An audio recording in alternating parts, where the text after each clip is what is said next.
All right, hi guys.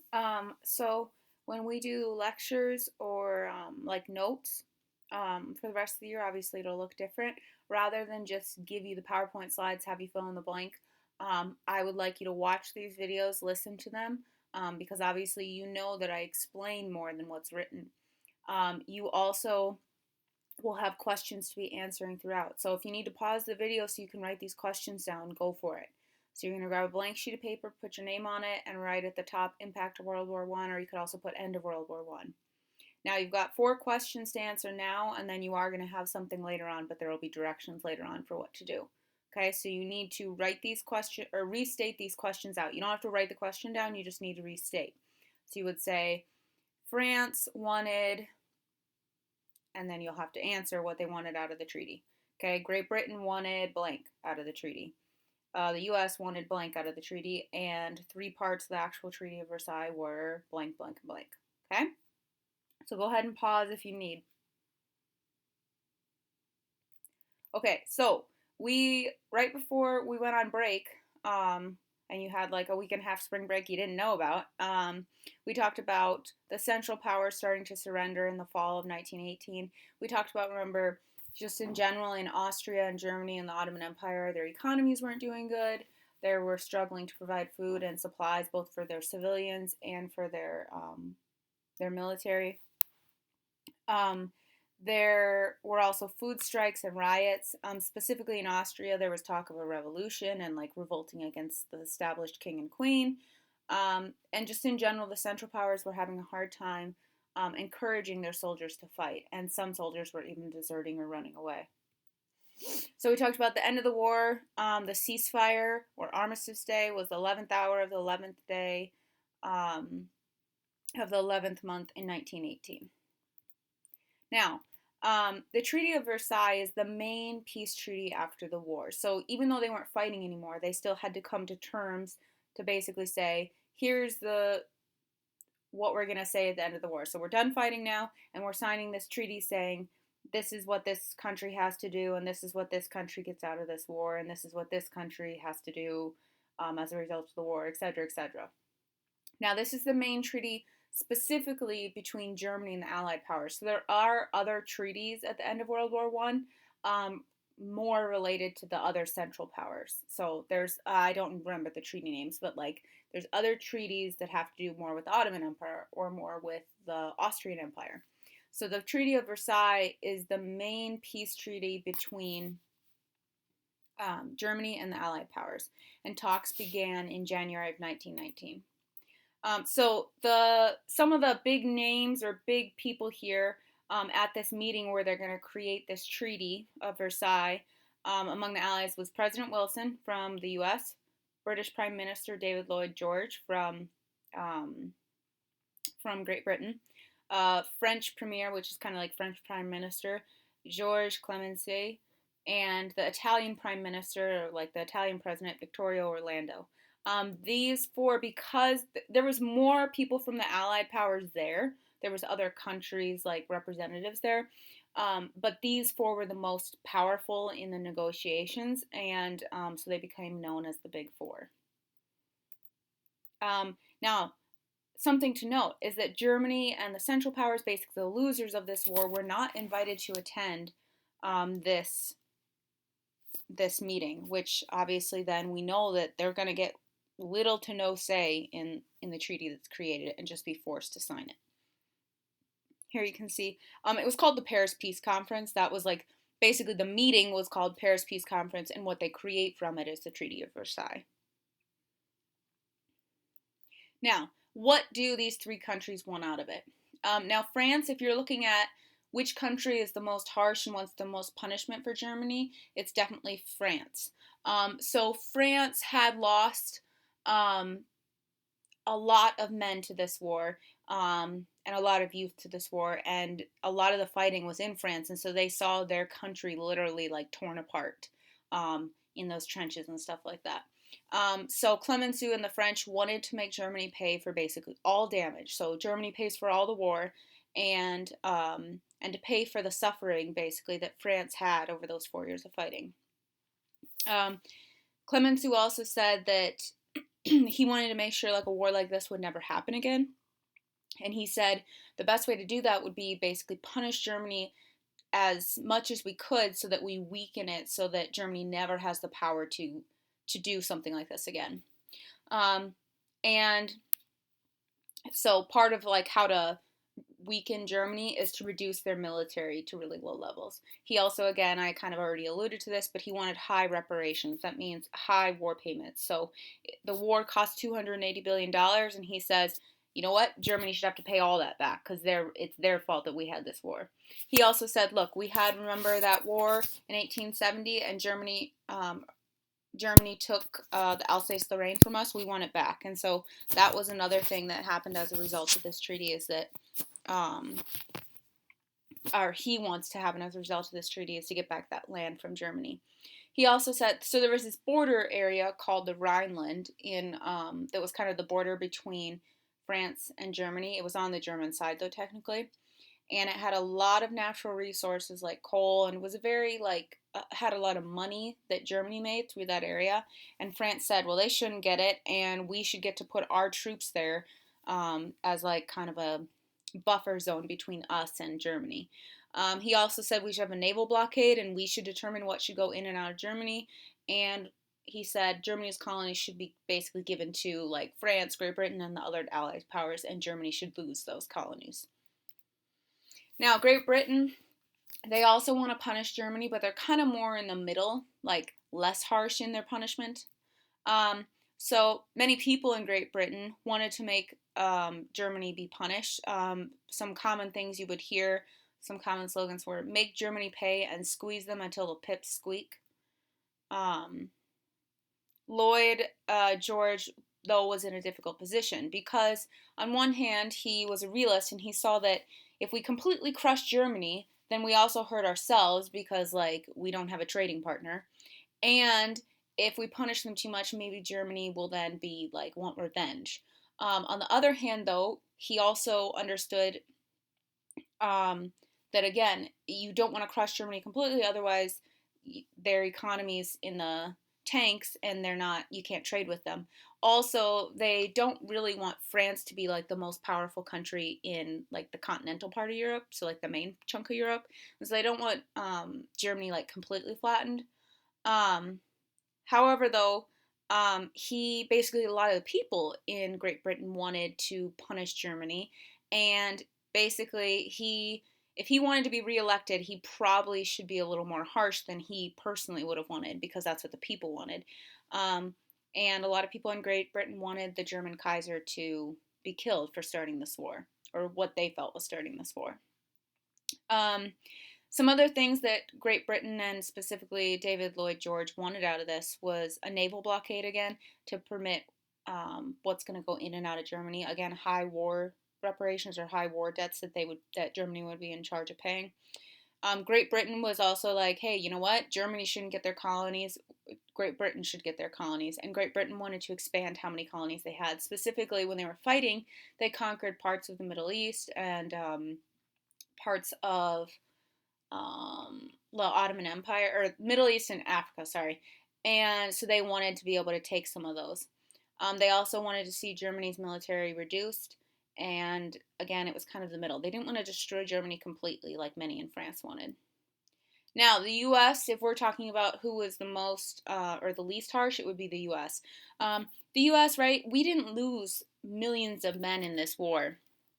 And so we're more focused on a lasting peace so that something like this would never happen again, right? Because we were only involved in a little bit of the war, and so we we suffered little damage. So Wilson arrived at this Paris Peace Conference in obviously Paris, hence the name, and he had these 14 points. So these literally 14 bullet points of things that he wanted to get accomplished and things he wanted to get passed. And a lot of these are aimed at preventing future wars and creating, like, honestly, world peace. Now, I'm not going to list all 14, but here are some of the key things. He said, look, the people in Europe that don't have their own country right now, like a lot of those people in the Balkans or like areas that used to be part of a different empire of like Austria or Russia or Germany, instead of being taken over by one of us winners, they should be able to self-determine what they want to happen. So, like, if they want to be their own country, it's up to them. That's what self-determination means. I'm going to, the people of this area, this ethnicity, are going to self-determine, like, what we want to happen. So he said, rather than like Great Britain or France or some other powerful country take them over, we should let the people there decide what they want. He also said we should create a League of Nations to set up disputes between countries in the future. So this would be made up of like all the countries in the world, like members. All the countries in the world would be members, and basically it would be to prevent future wars because the League would basically try to create peace. It's kind of like what we have now is called the United Nations. It's the same kind of idea. Um, he also, though, did agree with France and Great Britain and said we should reduce not just Germany's military, but basically everyone's military. We need to all cool it. He also said it would be important to have free trade between various countries around the world. We should have free seas, so it's no one's ocean. It's no one owns that ocean. It's just, you know, whoever wants to be moving there can. He also, though, agreed with France that they should get back to Alsace-Lorraine. Now, what actually happened? If you guys were in class like normal, you guys would each be given one of those countries, and you guys would kind of duke it out to try to determine what the real treaty should be based on your different opinions. Obviously, you can't do that. So I'm going to tell you how they created this treaty. I'm not going to tell you all the stuff about this treaty. I'm going to give you some of the highlights, though, of this treaty, some of the main points. So at this Paris Peace Conference, they were there for like 6 months, I think it was, and it took a lot of like fighting back and forth. And what we're gonna see is this treaty is not really a treaty for peace. This is treaty related to like getting revenge. So basically, who was to blame for war? Now, are we gonna say it's all the Central Powers' fault? Is it just Germany's? Is it also Austria's? Basically, they chose that it was all Germany's fault, and they actually told Germany, you need to sign this war guilt clause saying it is solely your responsibility and your fault for this war. Now, we know that's not true, right? Austria is to blame. You could blame Russia for being the first one to really get a big military going. It's not just Germany's fault, but they have to take the blame. Then the question is, how much should Germany pay? I mean, the war was about $280 billion. And there was lots of different amounts out there, but they chose 33 billion, which is a lot in today's money, but even back then, that's about a half a trillion or $500 billion that Germany has to pay. So it's just basically going to cripple Germany's economy because like they can't pay that kind of money. Next, what should happen with some of the German colonies? So some of the areas around the world that like Germany controlled. So basically Germany loses them and they decide to kind of put them under the League of Nations, but France and Great Britain actually end up getting some of them. The Rhineland. This is an area, again, between the border of Germany and France, and it's on the German side. It basically had a lot of natural resources and like factories and stuff, so it made a lot of money for Germany. So the fact that now Germany has to leave that area and the Allies are taking control of this area means that Germany is going to lose a lot more money and a lot of their like economy. And then it's now put like there's military there, but not obviously German military. And then it's kind of like a buffer zone between France and Germany. Now, the Alsace-Lorraine, what does happen to it? It does become part of France again. The German military, like how powerful should it be? They had several million men, just to keep this in mind. Germany had several million, like in their standing army during the war. So now it's reduced to 100,000 men. They were reduced to 36 ships. They couldn't, no conscription means like no draft. Like they couldn't they couldn't force people to join the military. They couldn't have any tanks, any submarines, or any aircraft. And all like weapons that were used during the war had to be like melted down and getting rid of. So it weakens their military for sure. Now the League of Nations, which is one of the main things that President Wilson wanted to get created, was created. It was supposed to be, again, this international between various nations, a peacekeeping body. And really what ends up happening, and when we start to talk about World War II, you'll see this, but the League of Nations really doesn't have very much power. It struggles to enforce power over each of the member countries. And technically, they did have the power to put sanctions, economic sanctions on member countries. That means basically say, like, hey, we're not going to trade with you if you keep doing these, like, bad things. But then a country can just be like, oh, I don't care, whatever. Like, I'm not going to be part of the League of Nations. The other problem is um, most big decisions had to be like agreed upon by most, if not all, of the countries that were part of the League of Nations. And I mean, think about like our class of like 20 to 25 kids. Sometimes if we were trying to make a decision and all of us agree, like it'd be impossible. So think about this, various countries trying to make a decision, and in order for a decision to be passed, it needs to be like agreed upon by every country. It's like makes it basically impossible to get anything done. They also didn't have a standing military. So the League of Nations really didn't have any power because they might say like, hey, Germany, you shouldn't be doing that, like leading into World War II. But like the League couldn't back it up with military. So after the war, there were some new countries created. So specifically, Russia lost some of what used to be Russia, and then you can see in red here all these new countries that used to be part of Russia. So a lot of countries do self-determine, right? The people there determine that they want to be their own country, and then they are created. You can see Austria here. Um, Germany loses some land for sure, and so does Austria. Austria loses a lot of land, so it's split into Austria and Hungary instead of one. And you can see Czechoslovakia and Yugoslavia is created. If you look over here, Turkey and these other areas right around here, um, they were part of the Ottoman Empire, which was already losing power. And instead of these countries being able to basically be their own independent country, Great Britain and France were able to kind of basically add these as colonies. Just another picture showing you. You can see here, right, if you look at the blue, how much they lose to Poland and how much Russia loses when these all become new countries. And basically, very little of what used to be the Austrian Empire is left after they break up and become new countries. Now, again, the Treaty of Versailles, it's basically aimed at punishing Germany. And so what we're going to see is that Germany, because it's so punished and so weak, it gives Hitler the ability to rise to power because people are like, yeah, life in Germany sucks. This is horrible. And wow, we were really punished and it definitely wasn't just our fault. And so a lot of people in Germany are frustrated. And then this guy named Hitler comes in and he is like an amazing speaker. And people are just like, wow, like, yeah, he's going to fix Germany for us. And so they elect him to be a leader. And then he starts killing off his political enemies. And then before you know it, you have a dictator in charge who basically leads us into World War II. Now, I said there was a second part of this assignment. So as we go through the next couple slides, you can just number 1 to 10 or just do 10 bullet points.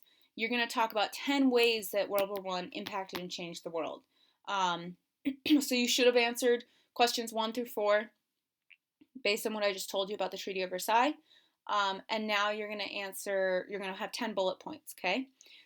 If you want to pause the video, you can. But I'm not going to go that quickly through them. You should have time to write them. You don't have to do complete sentences. You can just do bullet points. Now, after you finish these 10 bullet points, then you are going to take a picture of this and then upload it back to Schoology so I can give you credit for it, okay? So, 14 million men died and 7 million were permanently disabled. Now, if you look at that 14 million, if you include civilian deaths, it's probably more like 20 million people died as a result of World War I because some civilians were caught in like crossfire or died of starvation or other issues. So it's 14 million men probably died in the actual battles, but another like 6 or 7 million died just in like other areas. 7 million were permanently disabled. If you look at all of the wounded and together, it's probably more like 20 million were not disabled, were injured, but only 7 million were permanently disabled. The cost of the war was 280 billion. Who knows what that is in trillions today? I showed you kind of on that map, but the war led to the overthrow of the monarchies in Russia, Austria-Hungary, Germany, and the Ottoman Empire, meaning all these empires that controlled vast groups of people, they all lose some of that land, and those places become their own countries. Russia, we know, looks like it might be democratic. for a little while, but then it became Vladimir Lenin came in and took over, and Russia became a communist country and also left the war, we know. Um, the war leads to revolts in Southeast Asia and the Middle East because these new places now, like Great Britain, France, and other places and other allied countries, tried to take over these places that used to be like colonies of like Austria or Germany. And now the people in these colonies are saying, look, we're done with this. We want to be our own countries. We don't want to be controlled by Europeans anymore. If you look at just like the cost of the war, it's going to like cripple the economies of Europe because they basically for 4 years weren't doing anything except fighting and trying to pay for war. And so because of that, the US becomes like the most powerful country, like economically speaking. Um, the US, though, even though we're like on the economic lead, we still face problems because suddenly all these men come back, and now we have a whole bunch of people going to try to buy the stuff that was in a shortage because the war is over, so they should be able to buy whatever they want. So when suddenly a whole bunch of people are buying stuff really quickly, it leads to inflation. So prices rise because the demand is so high right after the war. Um, Farmers also, remember, they were trying to the U.S. government was trying to get farmers to produce more, and they were producing more. But then suddenly, we're not having to send all this food overseas, and people are demanding less for farm goods, and so now farmers are struggling. If we're looking at, remember those deaths, a lot of those 7 million deaths are young people, like 16 to 25. And so, literally, a ton of like the youth in that generation die. Europeans, another issue with their economies is they had to pay for this war, and the U.S. gave them a lot of the war materials on loan, and so their economies were struggling because they were supposed to be paying back the U.S. Remember how we said with all these open factory jobs, women sometimes took those jobs? Well, um, black people from the South actually moved up to northern cities as well and took some of those jobs as well. And so um, we see there's a lot more African Americans that are moving north, and then you see tensions in these northern cities where suddenly there's a lot more African Americans. We talked about 1 million women in the workforce, and because they're helped during World War I, remember they pushed for the 19th Amendment, and they do get the right to vote. And I just talked about the encouraging African Americans to move to northern cities. And we already talked about this, but that Treaty of Versailles was very, very harsh against Germany, and it crippled Germany, and really is what led into World War II, because it wasn't a treaty for peace; it was a treaty for revenge. Um, so that's it. That's all I have. If you need to go back in the video because you like missed a question or whatever, just scroll back through and find your spot and then pause it. Okay. I miss you guys, and it's kind of boring at home. So you can obviously give me a call during my office hours if you'd like, and I'd love to hear how it's going or if you need help. Okay.